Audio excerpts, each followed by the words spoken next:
Okay, let's get started then. Welcome back to our monthly webinar. Today we actually have a very special program for two reasons. First, it's our last seminar before the Chinese New Year, which the Chinese New Year Eve is only 2 days away. So welcome everybody. Last year has been a pretty challenging year. Let's hope for a better and a brighter next year. Happy New Year. This seminar, actually, I've been thinking about this for a while. It's also special because we have an all-women team. I'm the chair of the of today's session. My name is Jun Pan. I'm from Shanghai Jiao University. The speaker today is my colleague at Shanghai Jiao University, Xiaoyun. And we are very happy, and I'm sure Xiaoyun is extremely happy that we get our discussant, Laura Starks from UC Austin. So without further delay, let me give the mic to Xiaoyun. Xiaoyun, you have 25 minutes. Okay, thank you everyone and for this great opportunity to present this paper. This is still a little bit early and ongoing project, and we are definitely thrilled to have Laura to be our discussion, and we're looking forward to her insights. This is joint work with Xiting and Jiaxing, and my other co-author Clara ZHOU is at the audience right now, so she can answer all the tough questions for me. Okay. So we know that these days we're leading the world with increasing awareness of environmental challenges. And these environmental challenges also come with significant social and financial costs. And we also see a rising investor demand for corporations to engage in environmentally responsible investments. But if you think conceptually, this is very difficult to understand if we use the traditional corporate governance model based on shareholder value maximization, right? And it boils down to this wedge between what we call socially optimal investment versus the privately optimal investment. Any environmental project comes with a social value attached to it, but any environmental project is also costly. So the bottom line here is that who's going to harvest the benefits and who's going to bear the cost of going green. Now, we already have researchers trying to propose all sorts of mechanisms to try to align this socially optimal versus a private optimal investment. For example, Laura has several influential papers to identify the crucial role of institutional investors. Now, my co-author Mary Sunta has papers looking at stakeholders such as customers, suppliers, or employees, and their works showing intermediaries such as news media and also legal trades, on the other perspective, can also shape the corporate investment policies. And then in more recent period of time, we see an increasing attention on regulations. So the question here is that these mechanisms are being proposed. Are they effective? So I'm actually going to zoom in to the role of regulations. Now, on the one hand, we actually see there's a set of research showing that environmental regulations can be costly. It can generate adverse economic and social consequences. It can induce regulatory hack, and they can distort resource allocations. And sometimes it seems like these kind of regulations does not give you a sufficient environmental gains. But on the other hand, we have some papers showing that, look, the regulations actually give you some kind of social benefit, such as improved local regulations. And actually, Bernie has a paper in 2002, 2000 Management Science paper, actually showing that if you impose stringent environmental standards, you see an increase in firm value. And Jamie Brown has a recent paper actually showing that impose, regulatory pollution tax actually encourage R&D investments. Okay, so in this paper, we're going to add to this debate. We're going to explore the role of regulations on corporate environmental investments. So we're actually going to take a much more conservative, moderate role. We're going to see what kind of, under what extent can regulatory mechanism potentially be effective in triggering a change in corporate policies. And in particular, under what conditions is this regulation-induced investments that can be sustainable and welfare enhancing. Now, to do that, in this paper, we're going to specifically examine how firms going to respond, how firms going to alter their investments in response to a increased stringent environmental regulations. And to do that, we're going to take advantage of a nationwide environmental protection policy in China, which is the establishment of so-called major cities for environmental protection, the MCEPs. And then we're going to try to assess the corporate and social consequences of these changing environmental investments. Okay, so let me first, my first part of the presentation, I'm going to give you briefly the institutional background. And so in terms of this regulatory event, so what happened is in 2007, the Chinese government selected 113 prefecture level cities and put them as so-called major cities for environmental protection, so the MCEPs. Okay. Now, if you're the city, you are put into this as one of the MCEPs, then you actually are part of this integrated pollution prevention and control system. You are required to improve your environmental protection and enforcement effort. You are required to closely monitor the air quality. You have to establish and participate in this pollution early warning system. And you also are required to meet all sorts of environmental targets. And you're importantly subject to a frequent assessment from the government and also as well as the stringent public attention. So in other words, the bottom line here is that if you're the city being selected to be this kind of MCEPs, you're going to face a significantly increased intensity and compliance of environmental regulations. Now, let's take a look at the selection criteria, okay?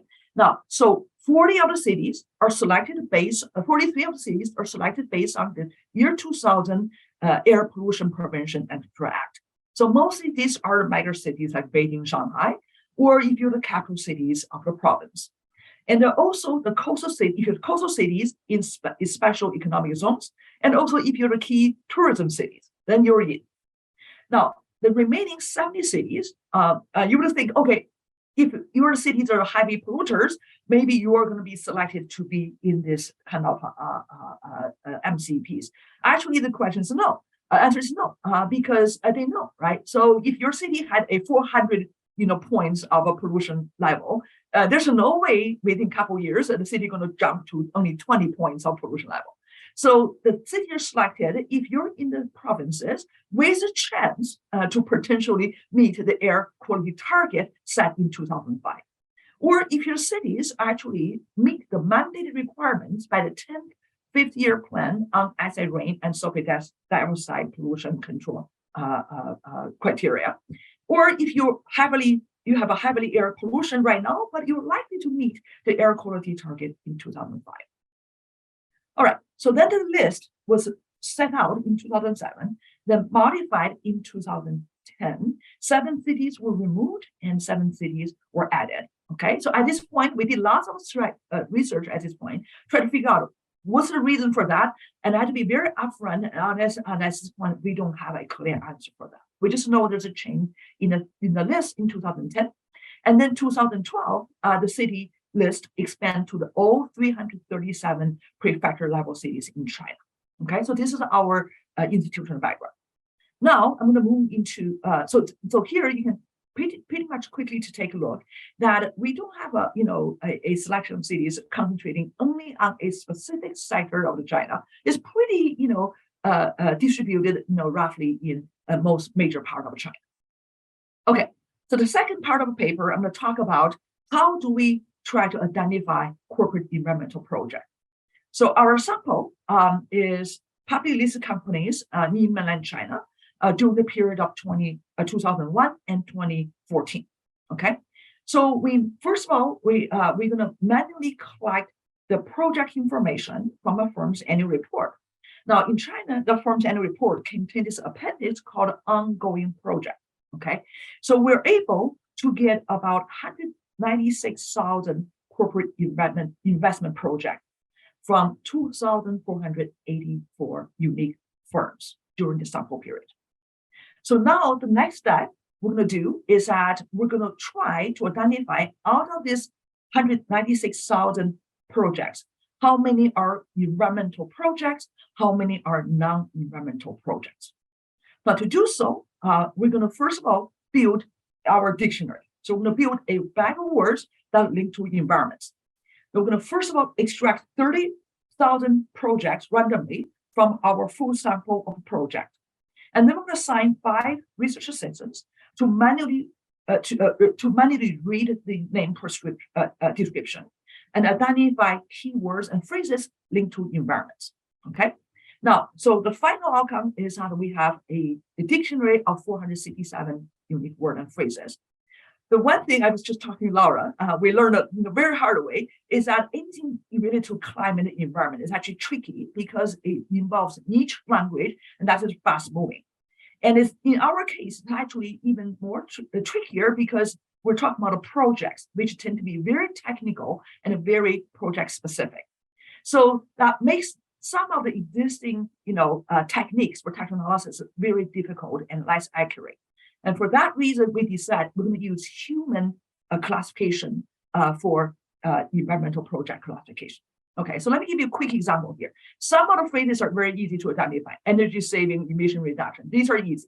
Then you get into the territory. It takes some thinking and tricking and research to understand this is actually an environmental project. For example, coal to gas conversion or the nitrification, so all these chemical words. And then you get into some words that I really need more thinking and research. For example, acid bath, degassing, right? This is something I do lots of search to learn. It's actually linked to some kind of clear air, pollution reduction kind of techniques. And then you look at it, then wild honeysuckle plantation, right? So we know this is a typical Chinese herb that is used in some of the medications in China. How that into the environment? So it turns out this spicy part of plantations actually is used to control rocky desertification in karst regions such as in Guangxi province. Okay, so it actually turned out it's a environmental related project. Okay, so to do that, we first want to build an initial. I'm sorry. Okay, so first we're going to build an initial sample of our environmental project. Now, to do so, we're going to use this bag of words, our dictionary, to screen the entire project sample.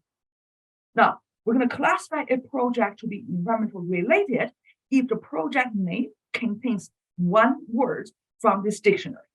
Now, remember, my goal here is to minimize the likelihood that an environmental project is misclassified as a non-environmental one.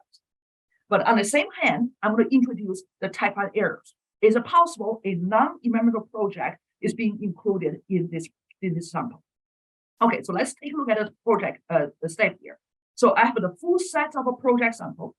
Then I have this bag of words, my dictionary, to help me identify environmental project. Okay, so to do that, I build this initial sample for environmental projects by using the keywords. And then I have these remaining projects I consider as a non-environmental project.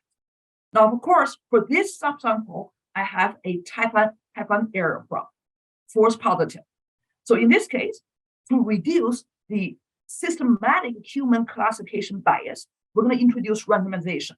We're going to have a new team of 5 RAs. They're going to audit this sample. The goal is to rule out a misclassification, a non-environmental project being classified as an environmental one.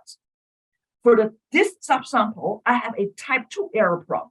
Okay, an environmental project could be misclassified as non-environmental ones. So we're going to have a 26 RAs, another different team to audit this sample to figure out if there's any potential misclassification. So the final sample, we're going to have about 18,000 environmental projects. So roughly about 10% of our total full project sample involving 1,489 unique firms. Okay, so that's our first step, identify environmental project from non-environmental ones. Now, the second step we're doing, this is a little bit more ambitious, okay? And so we're still, no, this is a little bit shaky, but any environmental project will have a social value. So next step, we're gonna see which one has a more social value than the other. We're gonna adapt a so-called bottom line approach. We're gonna judge whether a project produces a direct economic or social value to the society. So based on this criteria, we're going to distinguish environmental project to the shareholder version or the firm specific ones versus stakeholder version versus non-firm specific ones. Now, the firm specific ones are the nature of the projects are beneficial to the firm. So think about their increasing sales, reducing costs, improve operations, without adding direct intermediate social value to society. For example, let's think about the firm engaged into the energy saving thermal insulation break for interior walls of their production plants. Now, of course, this helped the firm reduce the utility bills, reduce their operating costs. But only the firm enjoy that, but not the outside societies would have a direct benefit. Now, of course, you can argue, look, I have reduced utility bills, reduced cost, reduced demand for electricity, and therefore reduce the need for burning more coal to generate electricity. So there, keep in mind here, we're looking for whether this project generated a direct economic or social value. In this case, it probably have an indirect social value, but not direct ones in the immediate term. And then we have the so-called non-firm specific ones, and these are the stakeholder-oriented or so-called beneficent ones, meaning that the nature of the project is not necessarily firm specific. It can generate direct externalities that are largely beneficial to local communities. Okay, so the examples, think about a firm investing into sewage treatment station. Okay, or the power plant waste residue treatment project. So that may benefit the farm, but also reduce pollutions to local communities. Okay, now to do that, so this is actually again we're going to have a new team of 14 RAs. Remember, we have to do the randomization to reduce the systematic bias in human classifications. Okay, now in here, because it's really tricky to separate that clearly, we're going to have 2 RAs to read each of the environmental projects. Now, each RA is going to independently read the name description, and most importantly, they have lots of cross-verification through internet searches. And based on this research, they classify whether the project is firm specific or non-firm specific. Now, in case there's a disagreement between the 2 RAs, we're going to introduce a third RA to be the tiebreaker, and they're going to read this description, do their own research, and then form their own judgment. Okay, so then they're going to serve as a tiebreaker. So that can give us the final breakdown. You have about 10 minutes. Perfect. Okay. You have about 10 minutes. Perfect. So that gives a breakdown of these 18,000 environmental projects. Roughly about 7,000-ish are firm specific, about 11,000-ish are non-firm specific, and we have about 756 firms actually invest in both type of projects. Okay, so these are about how we identify environmental projects, especially the beneficent ones. All right, now the third part, I'm going to talk about empirical analysis and the results. I'm going to actually just mainly describe the intuition here.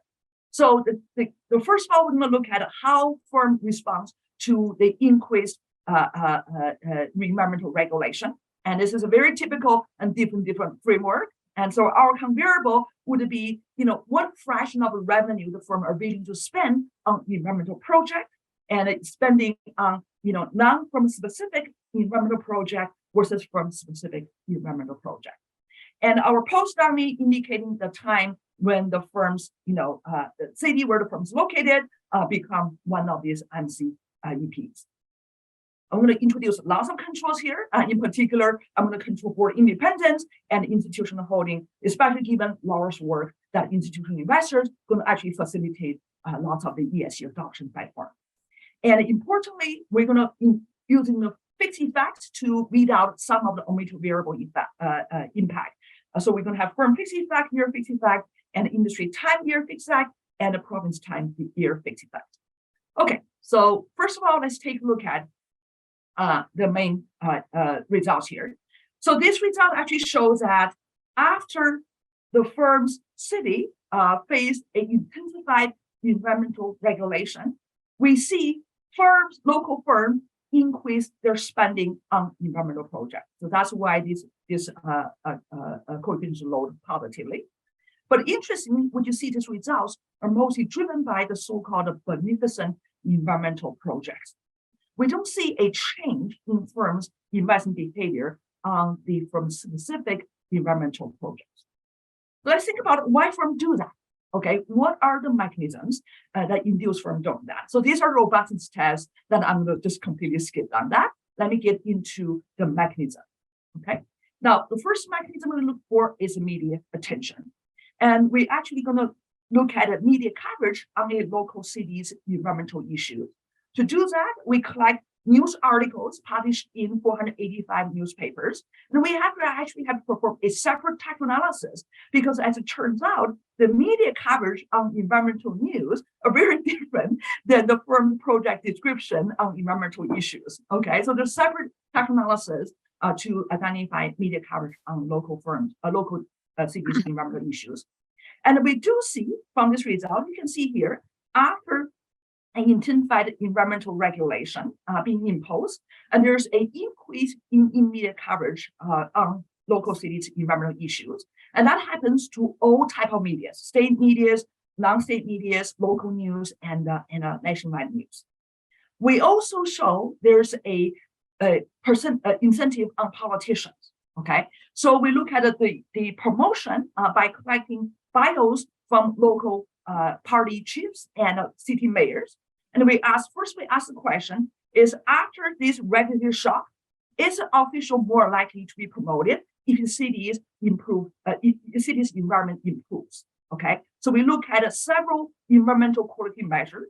The goal is I want to have a relatively comprehensive coverage of different aspects of the environments, but not only concentrating on air pollution. Now the answer is yes. So if the city environment improves, then after this regulatory event, the officer, city party chief or mayors are more likely to promote it.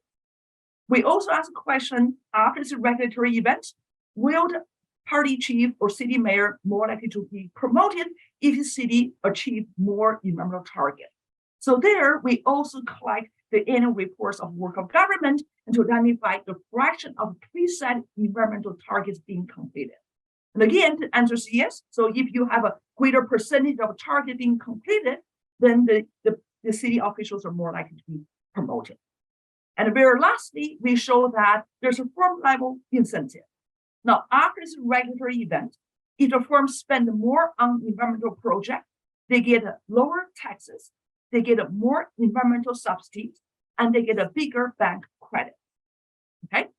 Now, you could argue, look, all these could be short-term, and that's why we observe at firm level some of the evidence of greenwashing, and it could be the local party chief wanted to, collude with local firms in order to achieve a fast promotion, and therefore everything is short-term lived.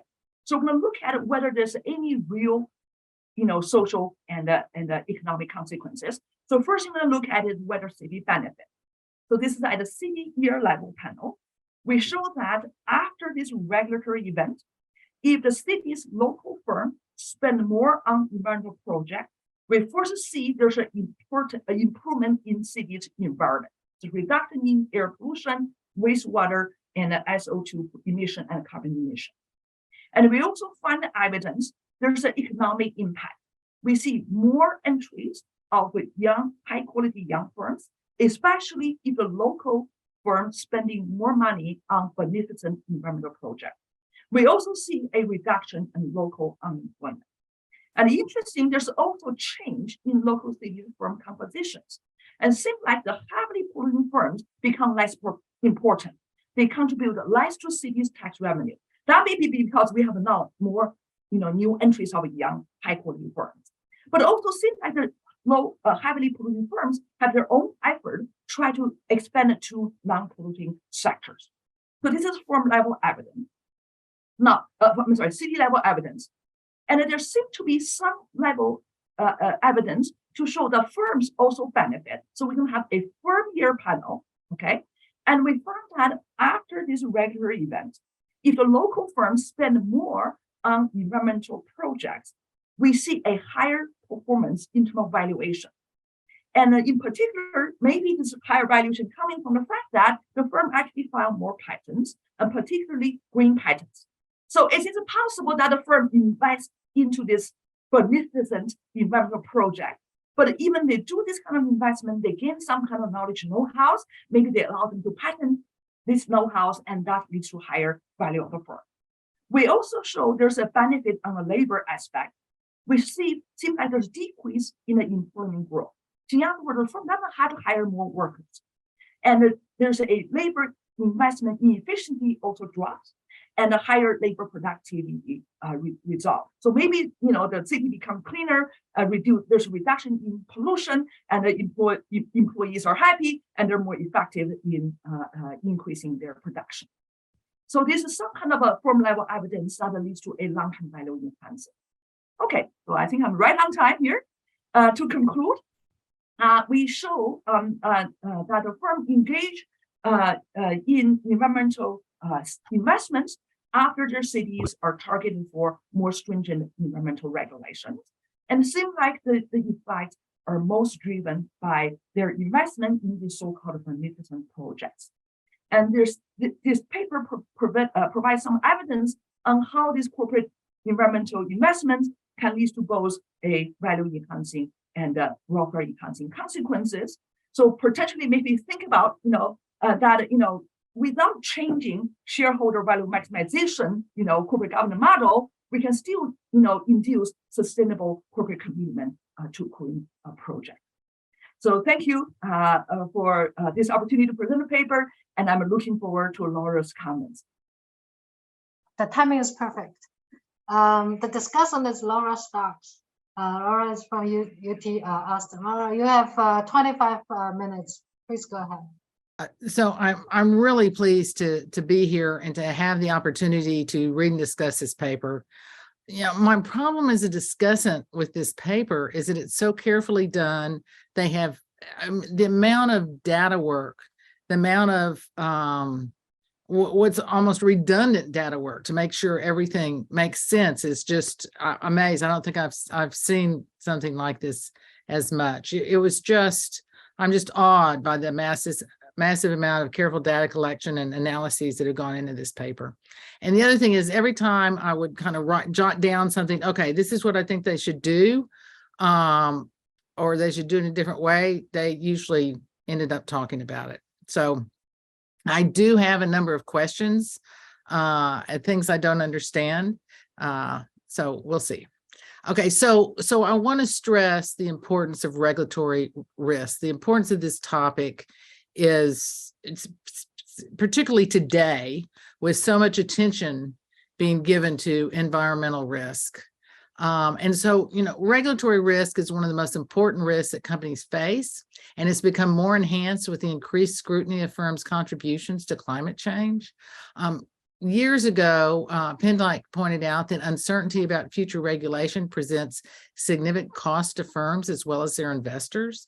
And I really think the authors have cleverly centered on a regulatory change that allows for better identifications of firms' responses to such changes. The regulatory risk with regards to environmental, social, and governance issues, as I said, has been particularly increasing.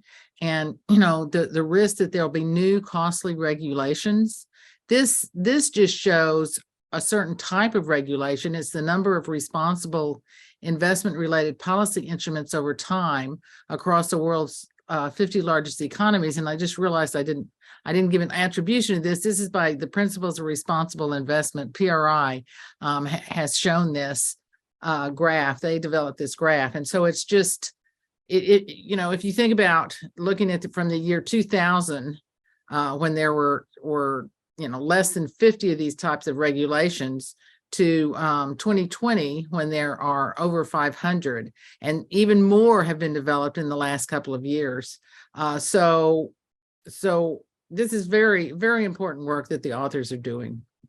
Also, the regulatory risk is very important to institutional investors, and this is just an example of regulatory climate risk. If you look at the question was asked in a survey of 439 institutional investors around the world, 48 of which had over $100 billion in assets under management, how they rated the financial materiality of climate risk. And regulatory risk and technological risk were the most important. And regulatory risk was the one that they actually said they thought was already occurring. So regulatory risk for institutional investors is also very important. And there's evidence also on the importance of regulatory risk. And these are just a few that the environmental regulatory costs can have significant effects on firms' operating costs and cash flows. That and this is where I wish the authors would spend a little more time on the cost of these, beyond the cost of the investments, but the cost of the regulation itself. The Ilhan, Sautner, and Vilkhoff have found that the regulatory climate risk increased tail risk in stock prices. And then in some work with Lee Seltzer and Chief ZHOU, we found that poor environmental performance was generally associated with lower credit ratings and higher bond yield spreads. And this was particularly true for firms that are located in states with stricter environmental regulations. And I'm going to talk about geography in a minute, but I think that this also brings into thinking about the different provinces and how they vary across that their regulations vary across or their responses. Beyond regulatory risk, I want to think about reputation risk. Firms need to consider their reputation risk with regard to environmental issues, and it seems like the reputation risk could be as important as a regulatory risk. And as environmental issues have become more important over time, have the reputational risk associated with environmental risk increased. And I guess what I'd like the authors to think about, not for this paper, but for another paper, is to use, I think they can use their data and look more at the reputation risk that the firms would be facing. And I want to talk a little bit about reputation risk and how it can be reflected in the degree of intangible assets. And this is from a consultant, Ocean Tomo, and I'm going to use the US first as an example.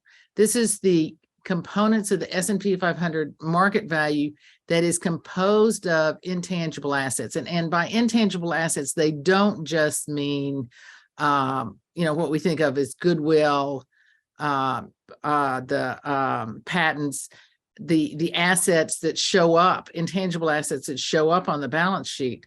But there's also, if you think about it, human capital is a big intangible asset. And as you can see in the US from 1975, when it was only 17%, the intangible assets of the value, according to Ocean Tomo's estimation. And then by 2020, it was up to 90%. And so I went back and looked at, well, who were the top companies in the S&P 500 according to their market values? And you can see this change in the sectors. So in 1975, this is IBM at that point was a manufacturing firm. They were manufacturing computers. Exxon, we can think about them as manufacturing, bringing up oil. So these were all basically manufacturing firms, not a lot of reliance on human capital. If you look then at 2020, you can see that these are all tech firms and their human capital, their intangible assets are extremely important. And so what I would like to know in terms of for China is it's very different according to Ocean Tomo's reports, where they find these differences in their estimation of the intangible assets in the Chinese stock market. And what made me think about this also is the differences across the sectors that have more or less intangible assets. I mean, a number of things I'm going to talk about, the authors are already controlling. They already have fixed effects. What I would like to see is to go in more depth into some of these. And again, this paper is already long. They've done so many things about it. This is potentially a different paper to look at the reputation effects and within that to look at the intangible assets and whether that makes a difference in the firm's decisions. So I have a few questions about the empirical methodology and results. First of all, the geographic location, and the distribution is spread out. I guess I would like to know is how important is the geographic location, and one of the things that the authors have done that wasn't mentioned was they were very careful about where the firm was doing business, and so they did some robustness tests to make sure that they had the firms in the location that they were thinking they were. I want to look at this in a different way and looking across the locales. Are some locales more sensitive to the regulatory risk and the benefits than others? How does this vary across the different provinces, or even within a province across the different cities within that province? I think that could be very interesting. The other thing I was thinking about was the changes in interest in China in environmental issues. So I used Google Trends, and the top graph used the Google Trends topic, environmental, social, and corporate governance. And you can see that it's become much more important in the last few years. If you look at the Google Trends searches of the term environmental, you can see that started becoming important, much earlier. And I think this gets to the whole idea of why these MCEPs were designated, because there was concern among the Chinese population about environmental issues, and so it would be interesting to look over time at how these effects are happening. And then, how did the firms change over time beyond this MCEP designation? Is there a general trend? So Xu Ling and Matos found that after the 2009 Copenhagen Accord, state-owned firms around the world improved their environmental performance more than other firms. What happened in China? Are the changes after 2010 related to the 2009 Copenhagen Accord? Then downside risk. I'd be interested in the downside risk. Are the investments lowering the firm's downside risk? And I apologize for citing myself, which is obnoxious, but this is really where my question is coming from, is having worked on the downside risk. And so what we found is that engagement on environmental issues lower a firm's downside risk. Well, the authors are suggesting a different mechanism that affects firms' environmental decisions. So I'm curious whether this mechanism affects the downside risk. And so would it be possible to examine for each firm changes in the lower partial moment, changes in the value at risk, and just examining the downside risk? Again, I see this as future research rather than something that belongs in this paper. Then in terms of what made me think, that environmental issues can either arise because of people's values or because of their looking at financial value. And so what I wanted to understand more was that whether the investments that are defined as beneficent arise more because of values or more because of value. And the authors discuss this difference, that not in the same words, but this difference between the values and the value considerations. But I was wondering if it was possible to dig a little deeper into kind of the motivations behind these. Media attention. I think this is very clever. And again, the authors have been amazingly thorough in this analysis, and they examine the media attention towards environmental issues for cities. But what I wanted to know is, what about the media attention toward the firms?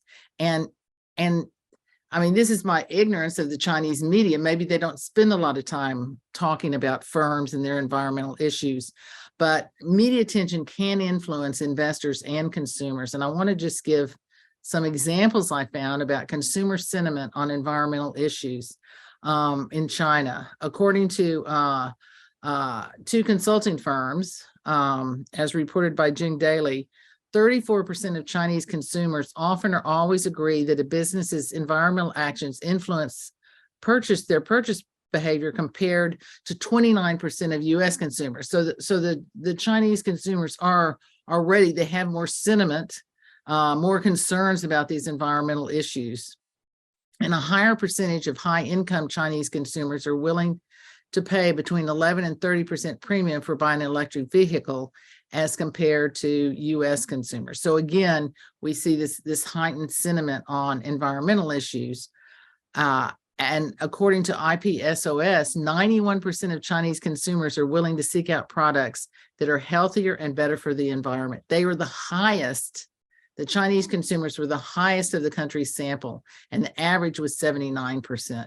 So this heightened sentiment about environmental issues makes me wonder about the media attention and how the media attention can, in fact, put more pressure, which is what the authors are talking about, but can put even more pressure on the firms.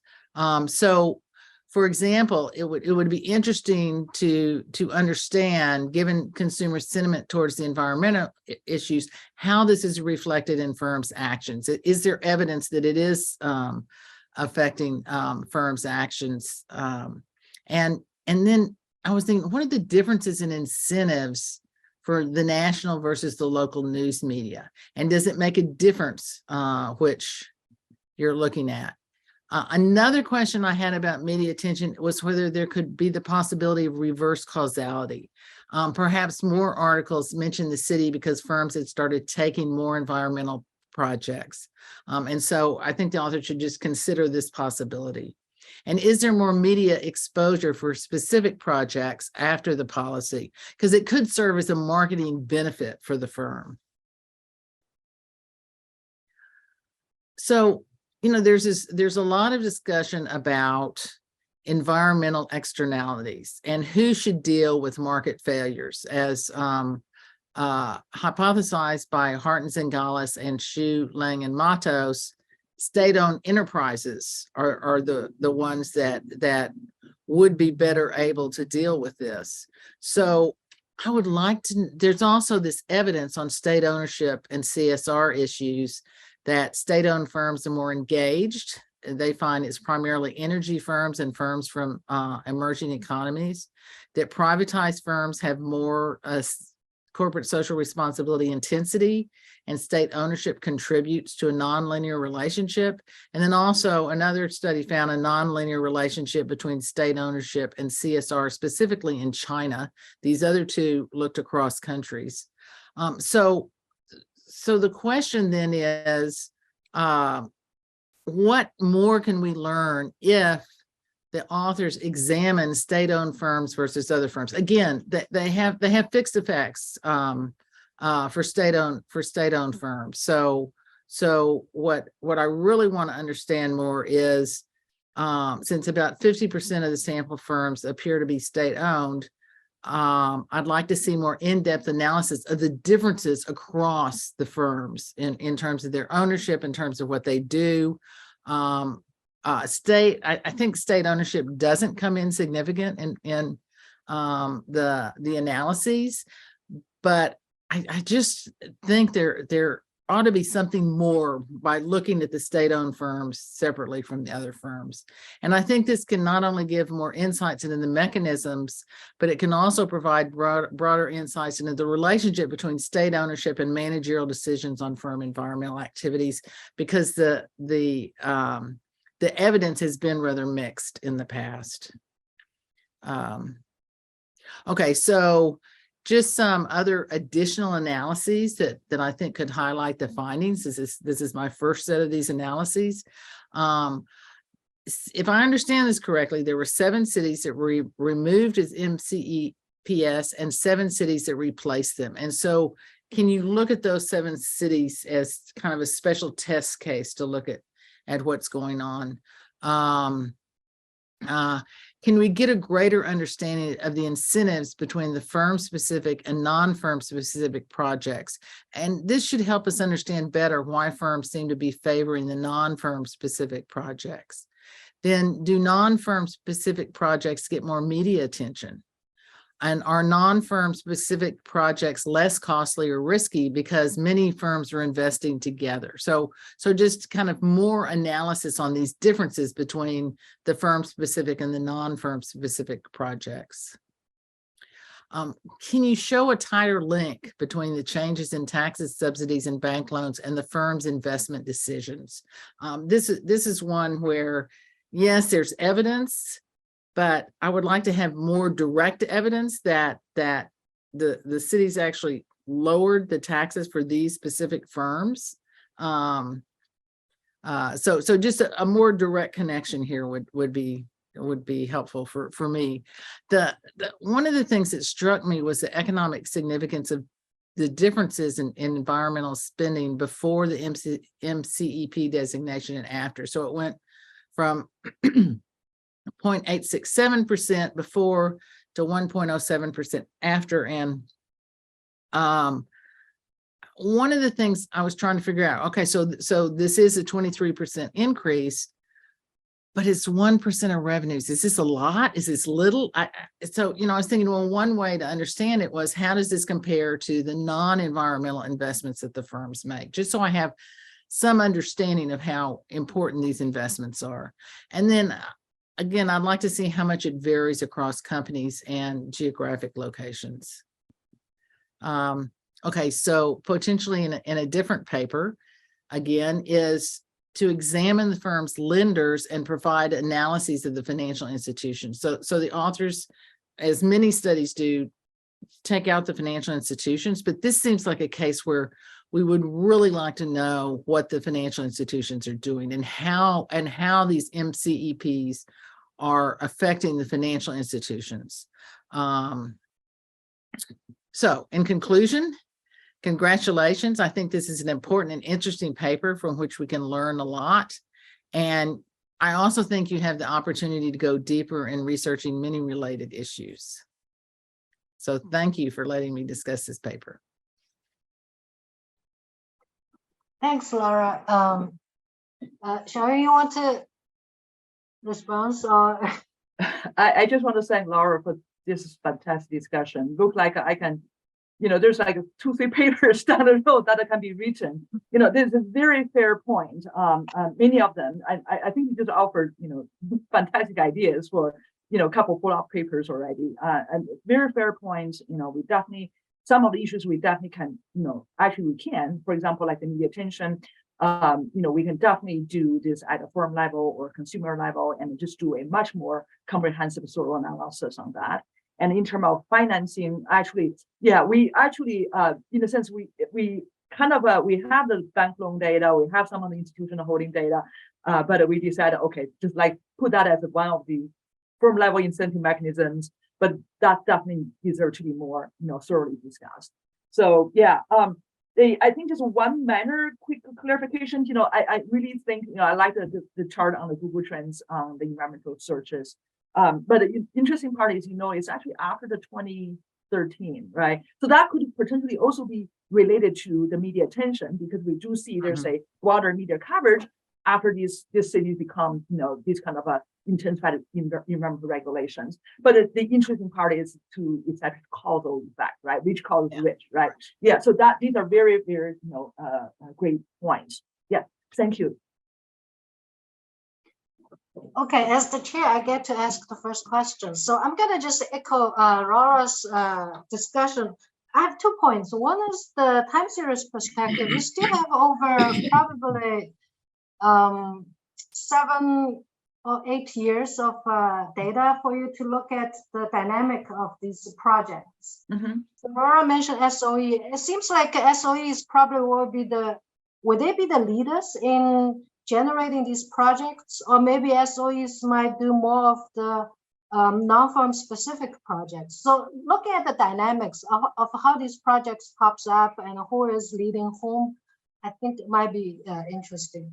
Laura also mentioned this cost side. Yeah, I find it very interesting because in the US, it seems like the cost of or the benefit, cross-sectional wise, that cost is borne by individual firms, or the benefit is captured by the individual firms, especially the tail risk. in the stock market or the bond pricing for bondholders as well.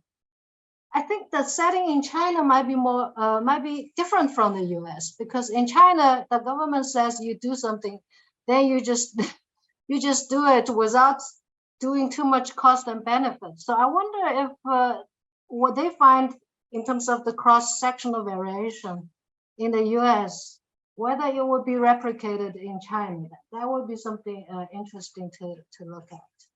So these are just my two comments echoing Laura's discussion. Thank you, Ju. That's a really fair point here. I think the ideally would probably be something. Let me push this a little bit further down. Ideally, we're thinking about these environmental regulations, which really pays off, right? So that's ideally you can calculate the net benefit and cost analysis in a sense. We need to definitely think along that line. And then there's issue I think the current paper has not really dealt with is that if you think about regulations, right? So the regulation induced environment, there's two things going on there. And one is that how do you motivate private sectors? You can give them the carrots, you can give them the stick, right? So what we're showing here is some sort of more on the carrot side, right? So I give you the incentive, because if I don't give you the short-term incentive, the firm never going to invest. This is going to too costly for me. Why do I bother to invest some benefit project, right? But I give you a little bit of incentive and push you across that hurdle. And then once you do that, you see some kind of benefit that actually you can materialize yourself. And that potentially, again, I don't want to overclaim on this paper, but that potentially can, be promising to induce a sustainable investment on the firm. So without changing the objective function of shareholders, right? So that's one thing. Another thing with regulation-induced investment is that there could be lots of agency issues involved, right? So they could be short-term in the sense that, okay, so I now get all these, benefits, so I can engage in the investments, but my politicians get promoted and left the post, and the new one comes in, maybe those perks gonna be gone, right? So again, it boils down to, what kind of a way we think about regulation that'll give us the cost benefit efficient way to motivate the firm to engage in environmental investment. So again, just some my follow-up thoughts for you and Laura's comments, but I think it needs to be something very important because that's going to help us to evaluate, okay, so if we want to materialize this policy, we want to materialize this benefit, how do we do that? What would be a more effective way to do that? Yeah.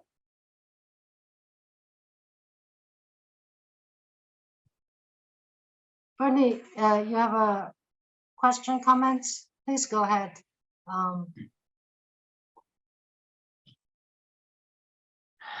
Well, thank you very much. I really enjoyed the presentation and Laura's discussion. Particularly, I think Laura seems to have covered all the grounds that anyone can think of anything to say.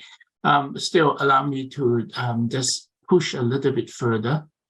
I mean, it seems to me that you have this post dummy, and then you rely on that to showcase the results of the DID, the change in behavior. I wonder if it's, and then Laura and Jun, they both look into the differentiation between SOEs and private firms.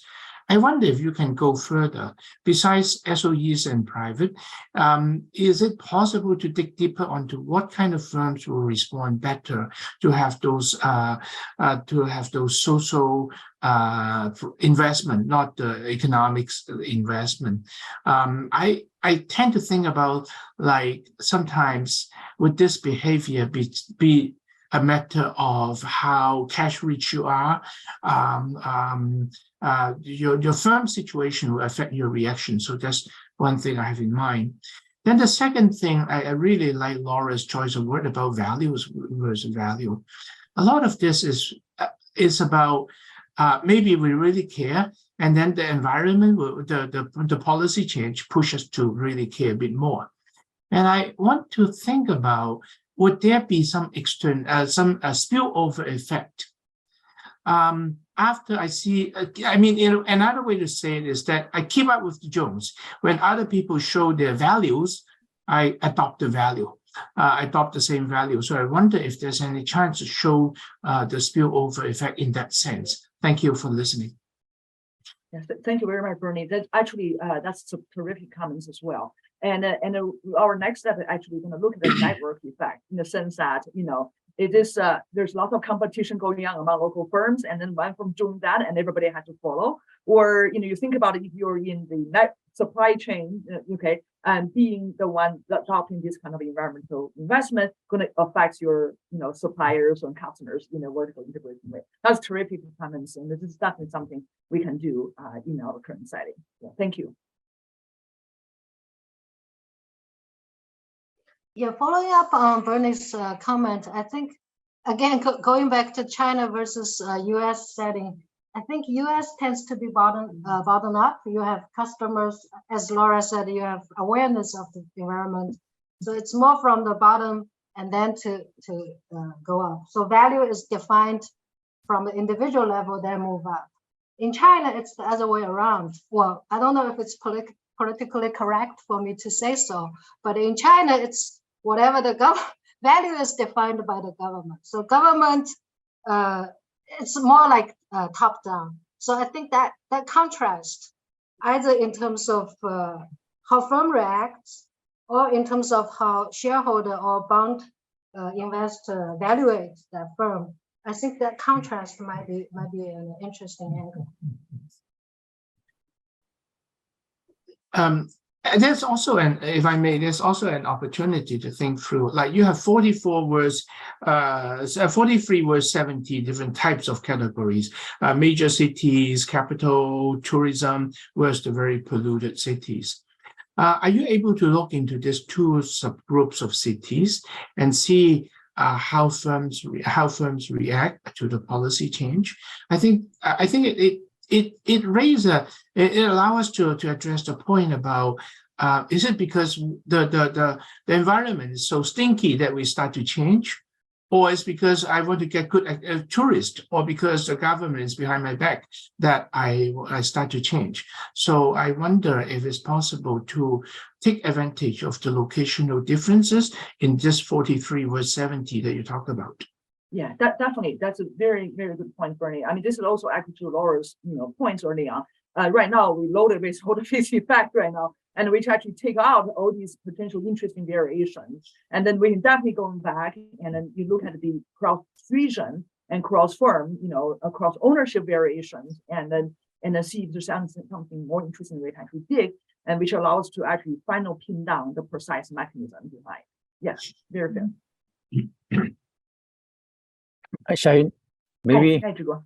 Yeah, it's I'm completely outside this literature, but every day I listen to my colleagues on these things, and U Chicago, a bunch of people who are working on those issues, and I always ask myself why these firms would like to do these things, because we have a Milton Friedman long time ago said that what is called the business of the business is to make money. Nothing else, because that's exactly what the firm should do. Now, clearly China is different, and I would like to know, maybe it's echoes Jun's point, that I totally understand that this will have an effect. What is the current status of China on this issue on enforcing? Is this things that they just do it, or exposed that there are many ways to check that these projects actually does deliver what they do? Exposed to checking. Okay. So I read some of the projects myself. Some of these projects, for example, like this particular Beneficent ones, like the sewage treatment plants, and these are actually pretty big, projects. And I did follow some of them, follow the stage of the media coverage about the progress of the project. I can tell, based on my anecdotal reading of the projects, most of them are pretty much accomplished. So these are literally the physical project going to be there, and then seem to be operational in a way. So a follow-up question. It seems like I'm very interested in the government, like the machinery or the whole country as a machinery to implement these things. It's supposed to be much bigger advantage than the US way, which is mainly through these like a mutual fund, give them some scores, that kind of stuff. I understand. So in China, are there any established agency to exposed to check on these progress or not at all? I don't have a clear answer right now, but I can definitely check on that. So from my understanding, so these projects are in the annual reports. So first of all, it has to be audited, and they had to have a very clear description. First, so the project invest at some point is going to turn into fixed assets, right? So there's segments in the annual reports would describe this project and describe, okay, so we're finished this, and this amount of money going to be now part of the fixed assets, et cetera, et cetera, et cetera. So that's sort of a, because annual reports are mandate disclosure, and you had to be audited for that, right? And but in terms of the real kind of, are these kind of a, real actual projects, or are these something, potentially a pet project, a toy ones, or really not? That I think that's what you have in mind here.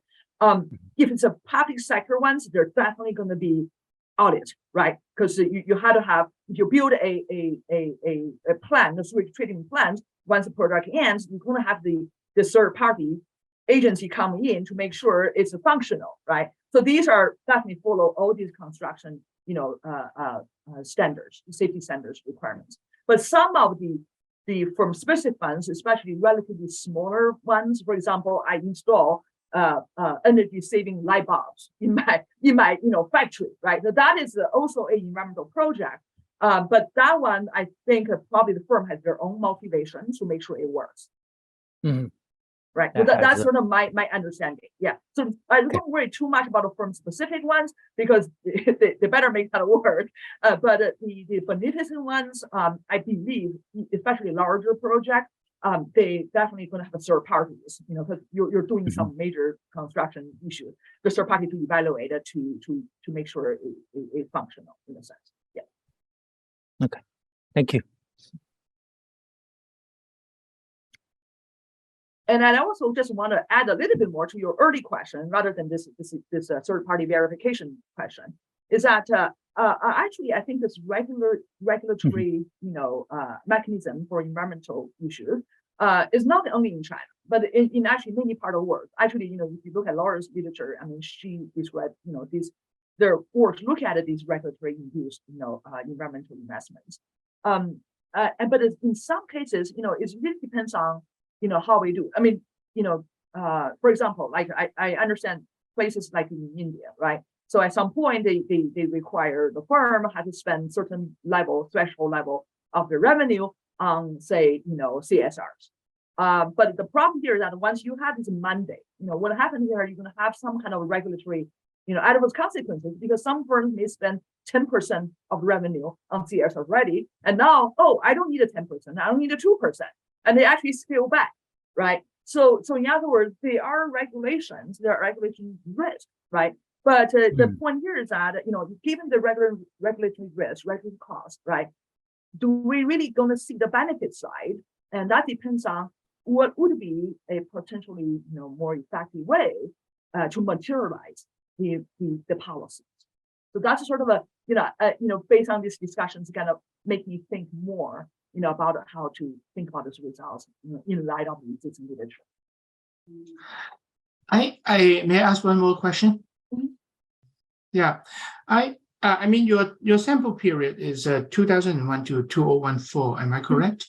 Yes, correct. Yeah, I wonder if it's possible to extend the sample period. Okay. Something in my mind. I myself and my friends are talking about what does all the current international conflicts do to the environment, and we really worry about that. Politics is trumping all the other concerns, and war and whatnot. So, and then we have the trade war and more than that. So I wonder if there's any change in the spending habit, at the spending on these programs. And the other thing is that in this period, China had a very rosy macro picture. But later on, you know, in the later period, it's very different. So I'm just wondering how the political, I mean, the global political environment and the Chinese macro environment affects firm behavior. And I harbor in my heart that there's a concern that all this tension is making us look more into the short term, ignoring, like, you know, protecting our planet. That's a very fair point, Rennie. The reason we actually we already extended sample once, and originally the sample ends in 2011, because that's when all the cities become, you know, the MCPs, right? So then we expanded to 2014. And the reason we didn't go really far down, it's just exactly what, you know, Laura's one of the early point is that you could have lots of confounding effect coming in, right? Because the longer post period, you may have other regulatory events, you know, other kind of factors coming in, you know, how you pin down precisely to this particular regulatory shock, going to be a bit tricky. But I think what you're saying here is that there could be, you know, going back to Jun's early point, there could be more dynamic going on here, right? So there may be potentially a changing incentive that could potentially diminish or even enhance or amplify these kind of environmental regulation effect. That's a very fair point. We can definitely take a look at that.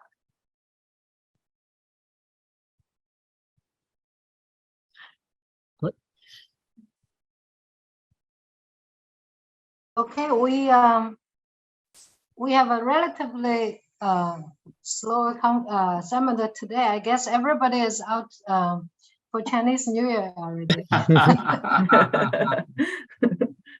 So I guess for most of us, today is our last working day. But thanks again, Xiaoyun, for presenting, and thanks, Clara, for an excellent discussion. Bernie, do you want to go ahead and announce the next?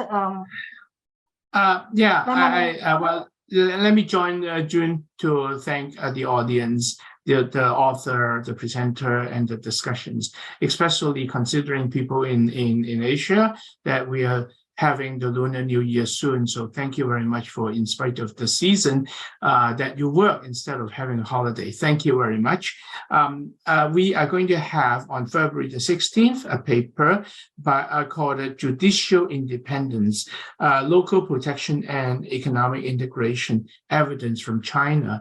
And ZHOU's colleague in Harris School, Xiaoyun Wang, will present, and Emmanuel will be the discussions. And we look forward to seeing you all again. And thank you again very much for just such a very, very stimulating and meaningful seminar. Thank you. And June, thanks for sharing so well.